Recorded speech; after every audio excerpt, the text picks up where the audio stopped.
ഏത് മരുന്ന് കഴിച്ചിട്ടും ചുമ മാറുന്നില്ലേ? വിഷമിക്കേണ്ട. ഒറ്റ പ്രാവശ്യം കുടിക്കുമ്പോൾ തന്നെ ചുമ മാറുന്ന നല്ലൊരു മരുന്ന് പറഞ്ഞു തരാവേ.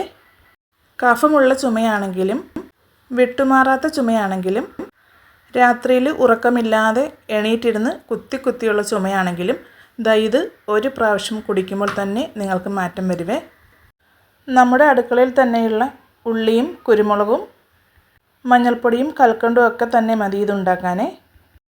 ഉള്ളി നന്നായിട്ട് തൊലിയൊക്കെ കളഞ്ഞ് കഴുകി അതിൻ്റെ നീരെടുക്കാം. ഉള്ളി നീരിലേക്ക് നമുക്ക് കുരുമുളക് പൊടിയും കുറച്ച് മഞ്ഞൾപ്പൊടിയും ഇട്ട് നന്നായിട്ടൊന്ന് മിക്സ് ചെയ്തെടുക്കാം. ഇനി ഇതിലേക്ക് നമ്മൾ കൽക്കണ്ടാണ് ചേർത്ത് കൊടുക്കുന്നത്. ഇനി നിങ്ങളുടെ കയ്യിൽ കൽക്കണ്ട് ഇല്ല എങ്കിൽ കൽക്കണ്ടിന് പകരമായിട്ട് തേനും ചേർത്ത് കൊടുക്കാമേ. ഇതെല്ലാം കൂടി നല്ലതുപോലെ ഒന്ന് മിക്സ് ചെയ്യാം. ഇനി ചുമയുള്ളവർക്ക് ഒരു 3 നേരം കഴിച്ചാൽ നന്നായിട്ട് ചുമ മാറും. ഇതിൻ്റെ ഫുൾ വീഡിയോ ചാനലിലുണ്ട്.